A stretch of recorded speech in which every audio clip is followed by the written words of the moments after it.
Diao, nous recevons Mamadou Seck, il est le directeur de Synapsus Consulting, analyste politique, membre de Gorée Institute, mais également il a été directeur ou coordonnateur du Forum civil. Oui. Bonsoir et merci d'être avec nous. Merci Aram, merci. Je voudrais d'abord corriger une scopie. J'étais coordonnateur de programme au Gorée Institute que j'ai quitté en fait il y a un peu plus d'1 an. Et là, j'ai été directeur exécutif du Forum civil aussi. Très bien. Mais c'est une autre vie il y a une dizaine d'années. Alors, on va parler du sujet de ce soir, la levée de fonds du parti PASTEF qui a soulevé un tollé, des réactions de part et d'autre. Quel est le commentaire que vous inspire justement cette actualité? Bon, je pense que finalement, on peut dire que PASTEF a réussi un coup de com', puisque le but était de pouvoir faire une démonstration de force et finalement, il y est parvenu.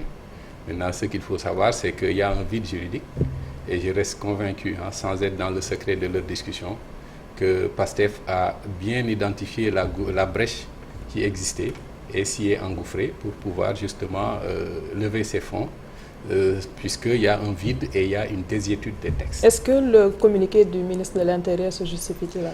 Il peut se justifier si on se base sur les textes désiés, comme j'ai dit, on peut bien le justifier. Mais est-ce que la désuétude des textes peut réellement mener à une dissolution de parti? Je ne le pense pas. Cette désuétude, est-ce que ça veut dire forcément abrogation? Parce qu'une loi, tant qu'elle n'est pas abrogée... Absolument. C'est des textes vieux, mais qui sont toujours en vigueur. Donc la responsabilité de l'État devrait se situer dans l'actualisation de ces textes. Est-ce qu'il n'y a pas de poids, deux mesures? Parce que oui, PASTEF aussi dit forcément que les autres partis, notamment l'Alliance pour la République, a eu à le faire par le passé. Ah oui, non, on ne peut pas avoir financé un siège comme celui de la paire sans avoir été dans des levées de fonds, en tout cas, qui n'auront pas été encadrés. Parce qu'il faut un encadrement et je pense qu'aujourd'hui, la responsabilité de l'État est de pouvoir actualiser ces textes. Et je le disais à un ami, on ne peut pas avoir fait 29 revues du Code électoral depuis 1982 et avoir fait 2 textes, 2 lois sur le financement de partis, puisque c'est lié. L'accès aux ressources et l'accès au pouvoir sont liés. Donc on ne peut pas avoir fait 29 revues du Code électoral. C'est dire presque chaque année et demie, on fait une revue du Code électoral et avoir juste légiféré sur ces questions 2 fois. Est-ce que finalement, ce n'est pas le ministre de l'Intérieur qui ne fait pas son travail? Parce que quand c'est la tutelle, notamment de toutes ces organisations privées, qui doivent veiller au respect des cahiers de charges, qui ne reçoit pas les déclarations de ce qu'il y a comme entrée de devises, est-ce que ce n'est pas finalement le ministère de l'Intérieur qui doit être au box des accusés? Oui, entre autres. Je pense que, comme je dis, la charge de l'action incombe à l'autorité. Donc le ministre de l'Intérieur est interpellé au plus haut niveau. Mais il faut savoir qu'on est dans un État où c'est un régime présidentiel. On aurait dit c'est le Premier ministre en France puisqu'il détermine et conduit la politique de la nation. Ici, c'est le président qui détermine et conduit la politique de la nation. Donc la responsabilité première incombe au président de la République. Mais il faut dire que aussi c'est systémique. C'est depuis le Parti socialiste.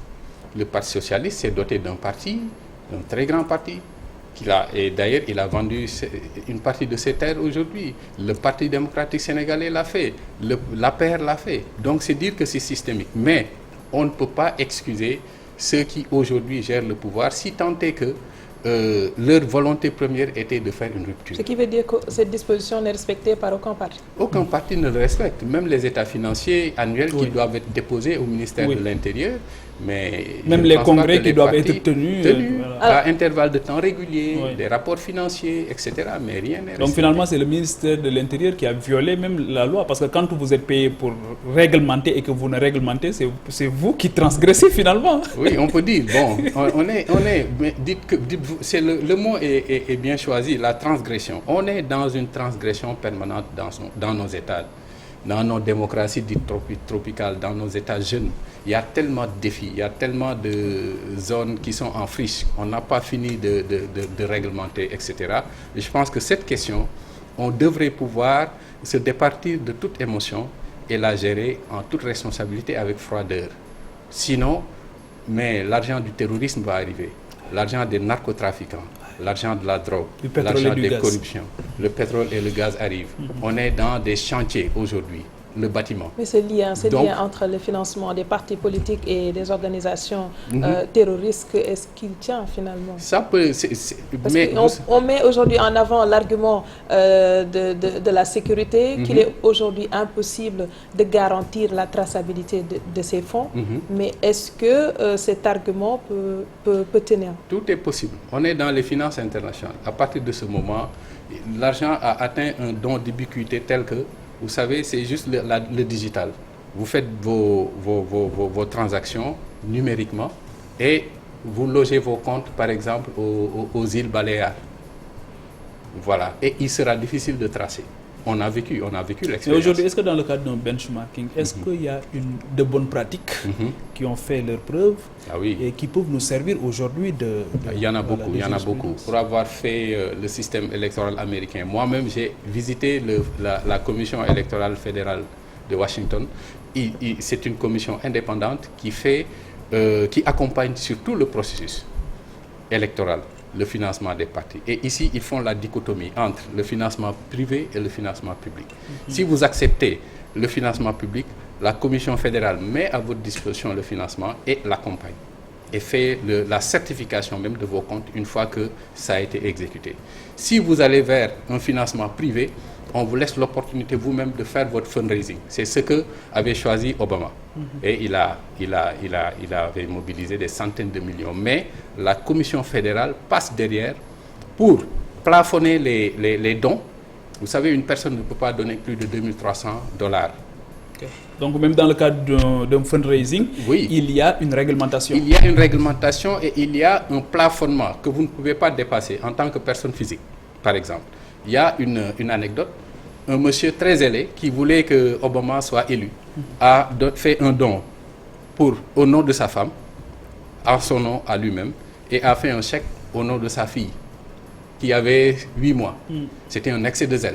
La Commission fédérale a annulé ce chèque-là parce que, en fait, cette fille de 6 mois, de 8 mois, n'avait pas encore la possibilité, la conscience de pouvoir faire un choix au point de pouvoir faire un don à Barack Obama. Donc, c'est dire à quel point est-ce qu'il y a de bonnes pratiques. En France, les pratiques sont là, c'est de bonnes pratiques. Quand Sarkozy va jusqu'à rembourser 14 000 €, quand Macron va jusqu'à rembourser 79 000 €. François Fillon qui rend des costumes. Quand on a rejeté les comptes de campagne de Nicolas Sarkozy, il traîne toujours les casseroles d'ailleurs, et on ne lui a pas remboursé ses frais de campagne, c'est parce que la Commission nationale des comptes de campagne et de finances publiques existe et fait un contrôle a posteriori et certifie. Et si vous êtes en porte-à-faux, on ne vous rembourse pas vos frais de campagne et vous êtes frappé d'inéligibilité ou alors d'amende. Donc, il y a de bonnes pratiques. Vous allez en Allemagne également. Vous savez qu'en Allemagne, on n'autorise pas un étranger de faire des dons, sauf si vous êtes ressortissant de l'Union européenne et vous ne pouvez pas faire plus de 1 000 €. C'est dire que même si on venait à se pencher sur cette loi-là, il faudrait qu'on tienne en compte la dynamique communautaire. On est dans une CEDEAO, on aspire à la citoyenneté. Même si on légifère, on devrait pouvoir réfléchir sur des opportunités de permettre à d'autres qui sont basés au Sénégal, qui sont des Sénégalais basés à l'étranger, etc., dans la CEDEAO ou à l'étranger, de pouvoir se contribuer, puisque c'est des formes de contribution. Alors, l'adoption du code électoral consensuel de 92 permet aux Sénégalais qui sont en tout cas à l'étranger de pouvoir participer aux élections au niveau national. C'est cela. Voilà. Qu'est-ce qui empêche aujourd'hui à ces Sénégalais-là de pouvoir aider un parti ou de donner des fonds à une formation? C'est les incongruités, justement, qui sont dans cette décision-là et dans cette loi. Et le fait de ne pas avoir arrimé cette loi de financement au code électoral. Il faut l'arrimer puisque c'est lié. L'autre élément, c'est qu'on ne peut pas avoir fait 29 revues du code électoral sans s'être penché sur les questions liées au financement. Troisième question, il faut faire la dichotomie entre financement de campagne et financement de parti final aussi. Quelle est la différence? La différence, c'est qu'un parti, mais une campagne, ce n'est pas tous les jours. Alors qu'un parti a besoin de vivre tout le temps. son siège, son personnel, le fonctionnement, etc. Mais on a besoin de le financer aussi. Mais toutes ces questions sont occultées au Sénégal. Donc ça demande aussi qu'on se penche sur le financement des partis. On est à 386 partis. Là, maintenant, ce n'est plus seulement les partis, mais c'est un processus. C'est un processus. Au-delà, je dis.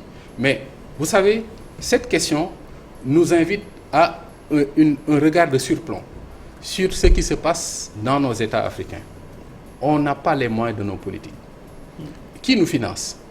Notre revue du code électoral, qui l'a financé? Oui.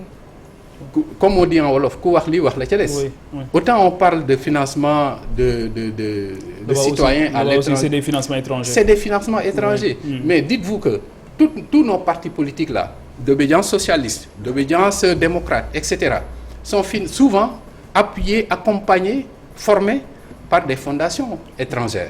Qui financent ces fondations étrangères? C'est ces États-là, leurs États qui les financent. C'est des financements publics qui viennent de l'étranger. Mais on devrait se pencher. C'est une question en réalité qui ouvre tellement de perspectives.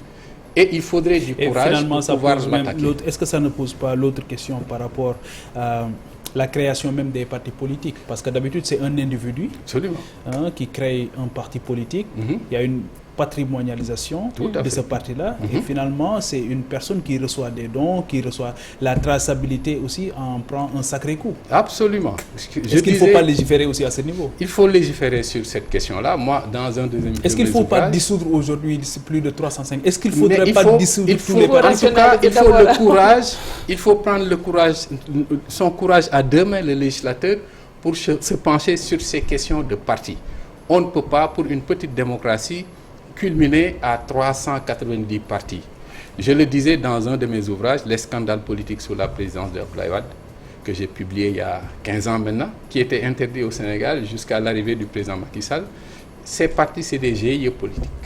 Comme vous le dites, le propriétaire, il tient le parti, il tient les rênes, il tient les bourses. Qu'est-ce qui a changé aujourd'hui? Rien n'a changé entre-temps. Ça a empiré, puisque entre-temps, on a encore une inflation de partis et on n'a pas légiféré sur cette question. Est-ce que le dialogue national peut être aujourd'hui un espace qui puisse régler ces questions-là de fond? Le dialogue national, en général, c'est des cadres qui effleurent les questions. Peut-être ils peuvent poser les principes, mais après, il faut d'autres sous-initiatives qui vont prendre en charge cette question et aller en profondeur. Il n'y a pas que le dialogue politique, il y a les assises. Il y a les assises nationales, il y a le CNRI, il y a la Constitution, le référendum, il y a le dialogue, la commission cellulaire, etc. Donc, on a eu tellement de travaux. Je pense que si on fouille, on doit pouvoir avoir de l'existant et se baser dessus pour pouvoir approfondir la question et l'actualiser. Parce que les problématiques évoluent. Aujourd'hui, je ne pense pas qu'il y a 5 ans, on aurait pensé à cette approche novatrice, on va dire, de lever des fonds au Sénégal. Peut-être que d'ici 2-3 ans, avec la digitalisation, le numérique, etc., des approches beaucoup plus sophistiquées vont alors se poser. Alors finalement, est-ce que même le PASTEF ne fait pas mieux que les autres dans la transparence? Parce que les autres faisaient des levées de fonds, mais dans des canaux officieux. Tout à fait, dans l'opacité, parfaitement. Le PASTEF a le mérite de nous pousser à affronter cette question.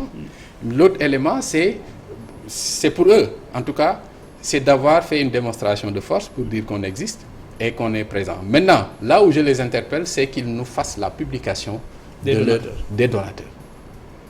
Et par montant. Mais est-ce qu'il y a une loi qui leur demande ça? Mais c'est l'éthique qui l'impose. Vous savez, il y a l'éthique de conviction et l'éthique de responsabilité. Une fois que vous êtes au pouvoir, c'est l'éthique de responsabilité. Parce que ce que vous disiez que vous allez faire, vous allez vous engager à le faire ou non. Mais dans l'opposition, c'est l'éthique de conviction. Maintenant, c'est à ce niveau-là qu'on les interpelle, qu'ils puissent nous diffuser la liste des donateurs. Est-ce que le ministère de l'Intérieur aujourd'hui, parce que sous Abdoulaye Wade, ça avait fait débat, là-bas il s'agissait d'élections, on avait fragmenté entre guillemets ce ministère pour sortir carrément la direction des élections et en faire un ministère. Absolument. Est-ce qu'aujourd'hui le ministère de l'Intérieur, dans sa configuration actuelle, peut être une entité crédible pour régler ces genres de questions? Alors, moi je réfléchis, c'est une très bonne question. Et vous m'avez un peu marché sur la langue, puisque j'allais suggérer moi, puisque le président Macky Sall, par exemple, dans son discours a proposé un parquet financier. Oui. Il faudrait essayer d'impulser une dynamique d'ensemble, un système national d'intégrité, en dotant de ce parquet financier des possibilités, des pouvoirs, des prérogatives de pouvoir accéder à ces types de contrôle-là, pour pouvoir justement voir. Mais la difficulté, c'est que c'est des pratiques qui datent de très longtemps et que ça va être très difficile pour un parti comme la paire. Je le dis, comment on peut justifier un siège comme ça en quelques années d'exercice du pouvoir? C'est vraiment une paire de manches. Des partis qui transgressent la loi, derrière, est-ce qu'il y a des sanctions? Justement, il faudrait des sanctions nécessairement. Il n'y a pas de sanctions. Mais encore faudrait-il qu'une loi existe, qu'elle soit au goût du jour, qu'on ait. Parce que ce type de loi aussi va demander une ingénierie institutionnelle. Il faudra nécessairement qu'elle ne soit pas comme un cheveu dans la soupe. Parce que la loi sur les partis politiques existe. Le code des obligations civiles et commerciales, parce que c'est le code qui régit les partis politiques. Le code électoral existe. Maintenant, une telle loi, soit elle s'enchâsse dans la loi électorale, soit elle va être une loi seule. Il faut qu'elle ne soit pas en désarticulation avec ces lois déjà existantes. Ça, c'est le premier exercice qu'il faudra faire. Maintenant, lui doter d'assez de moyens indépendants. Je vous parlais de la commission de Federal Electoral Commission de Washington. C'est une commission, quand j'ai posé à la présidente la question de savoir de qui elle dépend, elle s'est un peu énervée. Pour me dire, je dépends de moi-même. Et autonome. Finalement, donc, c'est dire qu'il faudra lui doter d'une indépendance institutionnelle, lui doter de moyens et lui doter de pouvoir de sanction. Donc, cela veut dire qu'il faut aujourd'hui, pour que les uns et les autres puissent en avoir le cœur net, dessaisir le ministre de l'Intérieur de cette affaire-là. Il y a des questions, en tout cas, qui demandent une certaine indépendance. Maintenant, il est difficile de dessaisir totalement. Il appartient à un parti politique, lui aussi. Oui, mais il est difficile. Ancien agent judiciaire de l'État, peut-être même qu'il a eu à contribuer. Oui, mais je dis, il sera difficile de le détacher de cette question parce que de la République, fondamentalement, c'est d'abord de l'action politique. Voilà. Moi, je dis même, les deux grosses difficultés de cette affaire, elles sont symboliques. C'est d'abord une volonté politique. Est-ce que celui qui est au pouvoir, ou ceux qui gèrent, comme vous dites, le ministre de l'Intérieur, mais est-ce qu'il a cette volonté politique de pouvoir prendre ces choses en main et de légiférer là-dessus? Parce qu'ils peuvent eux-mêmes être concernés par des sanctions éventuelles. L'autre difficulté, c'est que c'est des pratiques vieilles, qui sont ancrées et qui sont portées par les acteurs les plus difficiles. L'un des groupes, en tout cas, les plus compliqués au Sénégal, c'est les acteurs politiques. Donc, ces deux difficultés-là, déjà, il faudra lever ces deux difficultés avant de pouvoir maintenant attaquer. Et je suis d'accord avec vous. Alors, vous évoquiez juste il évoquait tout à l'heure l'éthique des responsabilités et l'éthique de conviction. Est-ce qu'aujourd'hui, le modèle, par l'exemple, ne voudrait pas que l'APR aussi publie ses donateurs de 2012 en campagne électorale et publie aussi ceux qui ont construit son siège pour que le parti PASTEF puisse aussi se mettre dans cette veine? Je suis d'accord. L'action par l'exemple, je suis tout à fait d'accord. Et c'est le début du leadership. Quand j'apprends à mes étudiants, c'est quoi le leadership? C'est d'abord l'exemplaire, celui qui montre la voie et on le suit. Merci beaucoup, Mamadou Seck, directeur de Synapsis Consulting. Merci également à Papa Djibril Fall et à vous qui nous suivez de partout. Demain, Inch'Allah, on se retrouve à la même heure sur nos antennes. Excellente soirée sur la TFM.